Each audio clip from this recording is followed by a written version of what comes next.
Hello everyone, how are you? How's it going? Finally, it's May. So today I'm gonna go over what I'll be reading for Horror Mayhem, and I'm gonna do like an April wrap up, even though I haven't done, I'm not done reading a single book from April, and it's May 1st, but you know what?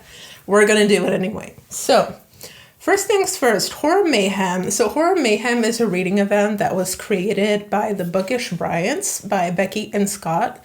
Now we did unfortunately lose Scott since the project was started, but Becky is still holding the event every year, every May. So I'll link also all the co-hosts in the description as well as the Bookish Bryants. So essentially the purpose of the reading event is to read horror during the month of May. And the prompt this year is horror through the decades. So the point of this event is to read short horror or to give horror a try for those who don't read much horror. So like 250 pages or less. Now, honestly, I read horror all the time. And one of my goals this year was to read my longer books on my shelf. So I'm going to be bending the rules a little bit, but you know what? It's fine. We're all just here to have fun. Okay. So there are rules, but there are guidelines and suggestions, not really obligations, you know? Okay. So keeping with the theme of time for Horror Mayhem, I'm going to be reading this book, which was gifted to me by my aunt, and that is L'énigme du Turn-Glace, so The Turn-Glace Enigma by Gareth Rubin. And this book is so cool. Check this out. What? Isn't this a cool book? So I don't really know exactly yet what the deal is. This, I guess, is the front. The only, indication is that there's the barcode on this side. But it's definitely a double-sided situation. So let's see what the synopsis is. So on this side, on the red side, I guess we should say, is Californie, 1939. That was Franglish. I'm going to read it in French and then I'll translate. So, Californie, 1939. Oliver Took, écrivain et fils du gouverneur de l'État, est retrouvé mort. La police conclut un suicide. Mais cette hypothèse ne convainc pas son ami Ken Courian, qui décide d'enquêter et découvrir de nombreux éléments troublants dans le passé de cette célèbre famille. Pour déterrer la vérité, Ken devra déchiffrer des indices cachés dans le dernier ouvrage d'Oliver, un roman tête-bêche intitulé L'énigme du Turn-Glace, dont le héros est un jeune médecin appelé Simon Lee. You know what the worst part is? This is translated from English. I'm literally going to translate a French translation back to English. Okay, if you don't know French, that was California, 1939. Oliver Took, writer and son of the state governor, is found dead. The police concludes that it was suicide, but this hypothesis does not convince his friend Ken Courian, who decides to investigate and discovers a lot of troubling facts in this famous family's past. To dig up what really happened, or the truth. I'm not used to translating on the spot. To unearth the truth. Thank you. To unearth the truth, Ken will have to decipher clues hidden in in Oliver's last book.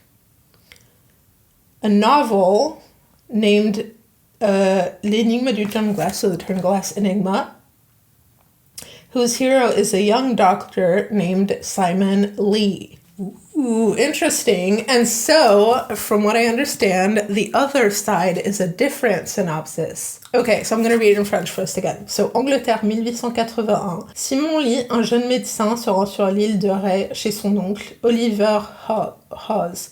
Ce dernier, gravement malade, est persuadé d'avoir été empoisonné. Peu de temps après son arrivée à Turn-Glace, l'unique maison de l'île, Simon fait une découverte des plus étranges. Dans un coin de la bibliothèque se trouve une cage de verre dans laquelle est enfermée une femme. Quel secret cache-t-elle ? La vérité se trouve peut-être dans le journal intime d'Oliver qui raconte qui raconte une histoire différente selon le sens dans lequel on le lit. Oh my gosh.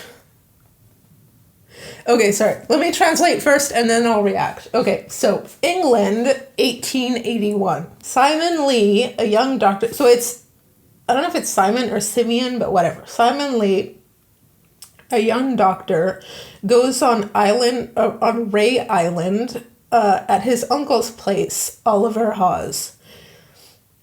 He is gravely sick, the uncle, and convinced that he was poisoned. Soon after his arrival on Turnglass, the only house on the island, Simon makes a discovery. Oh, in a corner of in his uncle's library is a glass cage in which there is a woman. What secret is she hiding? The truth might be in Oliver's secret diary that tells a different story depending on which way you read it. Ooh, this is going to be a really cool book. Okay, so, this is going to be really cool. And so, hold on. Oh my gosh. Okay, so it's like this way, and then basically halfway in the book you read it right side up again. So I don't know. I don't even know if there's a side to start on, but this looks so cool. So it's not really horror through the decades, but it's kind of like the theme of time. Yeah, I was trying to read the longer books on my shelves because in the past I've been reading all the short ones, and now I'm kind of out of short books, to be honest. So, I can't wait to read this book. Okay, so that's what I'm going to be reading for Horror Mayhem. Check the list below for more information. There's so many people doing Horror Mayhem. Give it a try. If you don't like horror, there are plenty of short books that you can try out. Let me see if I can recommend a short book. Oh yeah, so The Invisible Man by H.G. Wells, if you want a short book. Oh. The Invisible Man. This is a really cool horror short story if you want. It's a little bit more, it's not horror per se, but it's creepy. So if you want to try it out, okay, I'll clean this up later, but whatever. So let's do a quick May wrap up, even though, like I said, I haven't finished reading any. So the first one I've been reading, I've been taking a break from fiction because, to be honest, my school year is almost over and I kind of just want to, and I want to get all my, technical books out of the way. Not that I have many, but I want to read maybe one or two, just while I'm a student, you know what I'm saying? So this is Stratégie Océan Bleu, or The Blue Ocean Strategy by W. Chan Kim and Renee Mubon. So this is a book about marketing and new marketing strategies. It's really interesting. And yes, anything else I would say about it is pretty boring for this channel. And then the other book that I was reading, The Institute by Stephen King. This book I've been reading, but I've been listening to the audiobook on Spotify at the same time. Did you know Spotify has audiobooks? I had no idea.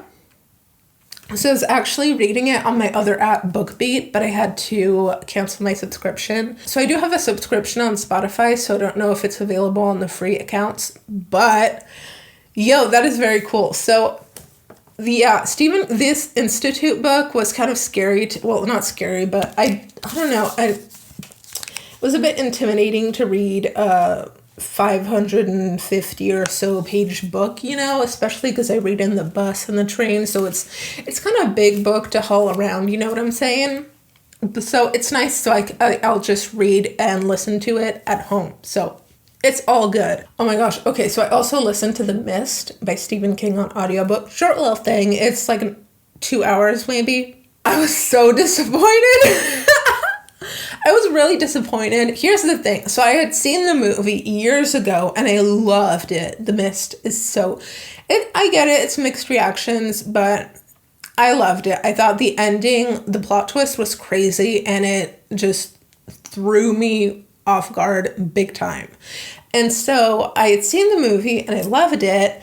And I was like, I should read the book. But also, it's a short story kind of book, or maybe a short book for Stephen King. And I heard that the ending is different in the book than it is in the movie. So I was like, oh, I would love to hear like what other ending you can imagine for that story, right? Well, I don't want to give any spoilers to what ending is in the book, but it was just not good. Just watch the movie. It is incredible, but the book, okay. That was my review. So that's it for my April wrap up and my May reading plans. I can't wait. Blue Ocean Strategy, I have like 10 pages to go, so I'll probably finish this today. And May 1st, oh my gosh, May 1st is a holiday in France. You bet you're too moody. I'm going to be reading in the sun. Okay, and this I'm about 2/3 of the way done, but I listen to the audio, so I just listen to some of it every night, when it's too dark to actually read with your eyes, you know what I mean? Anyway, let me know what you guys are reading. I love seeing everyone's TBR for Horror Mayhem. I can't wait to see what everyone's reading experience was with horror through the decades. See you guys in the next one. Bye!